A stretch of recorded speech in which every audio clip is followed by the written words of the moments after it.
प्रदेश के नगर विकास एवं ऊर्जा मंत्री ए.के. शर्मा ने शुक्रवार को गोंडा जनपद में प्रवास के दौरान मीडिया द्वारा पूछे गए सवालों का जवाब देते हुए कहा कि केंद्र की मोदी सरकार एवं प्रदेश की योगी सरकार मध्यम वर्गीय परिवारों पर ध्यान देने के साथ निचले पायदान पर रह रहे परिवारों की खुशहाली पर भी विशेष ध्यान दे रही है।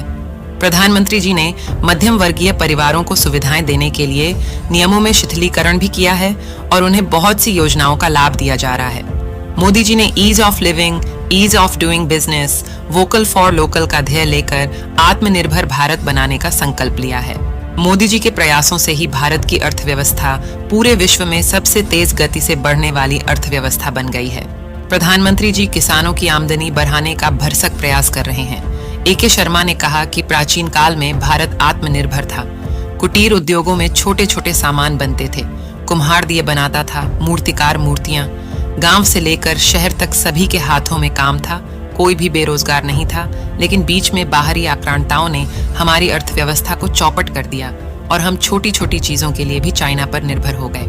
पुरानी व्यवस्था को फिर से बहाल करने के लिए तथा सभी के हाथों में काम देने के लिए ही मोदी जी ने आत्मनिर्भर भारत बनाने का संकल्प लिया है।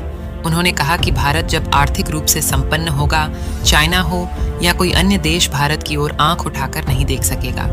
उन्होंने स्वतंत्रता संग्राम सेनानियों सहित भारत के साथ सभी युद्धों एवं आतंकवादी गतिविधियों में मारे गए वीर शहीदों को अपनी विनम्र श्रद्धांजलि दी। सुनिए और क्या कहा ए.के. शर्मा ने। इज्जत करने वाली उससे ज्यादा खराब सरकार शायद इस प्रदेश में आई नहीं है। ये पूरा जनमानस मानता है और देखा है और हम सभी इस बात के साक्षी रहे हैं। जहाँ तक किसानों की आमदनी दूनी करने की बात है, माननीय प्रधानमंत्री जी के नेतृत्व में, माननीय मुख्यमंत्री श्री योगी आदित्यनाथ जी के नेतृत्व में प्रदेश की सरकार और देश की सरकार किसानों की आमदनी दूनी करने की दिशा में आगे बढ़ रहा है। कांग्रेस ने धोखा, किसने किसको धोखा दिया वो तो वही लोग जाने। इसके अंदर ये धोखेबाजों का सम्मेलन था, ये तो हम पहले ही से कह रहे हैं। ये एक मैं पहले भी कह चुका हूँ कि एक फ्यूज 28 फ्यूज बल्बों की झालर थी और जिससे कोई प्रकाश होने वाला नहीं था। अब दूसरी बात आई कि वो फ्यूज बल्ब भी आपस में धोखा दे रहे थे एक दूसरे को। तो अब ये उनके उसका है। हाँ, हमारे चूँकि हम अवध क्षेत्र में खड़े हैं तो गोस्वामी तुलसीदास जी की एक चौपाई याद आती है जिसमें कहा गया है कि भगवान भले नरक का वास दे दे लेकिन दुष्ट का संग न दे, साथ न दे। बर भल बास नरक करता था, दुष्ट संग नहीं जनि देज विधाता।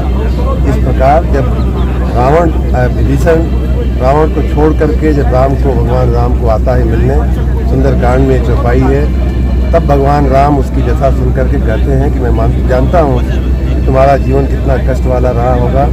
और वहीं ये चौपाई कही जाती है, बर भल बास नरक करता था, दुष्ट संग जन देहि विधाता। भगवान भले नरक का वास दें लेकिन कभी किसी दुष्ट का संग न दें। अब ये बात अलग है कौन कितना दुष्ट था वही लोग जानते। उससे ज्यादा भ्रष्ट, उससे ज्यादा आतंकित करने वाली सामान्य व्यक्ति का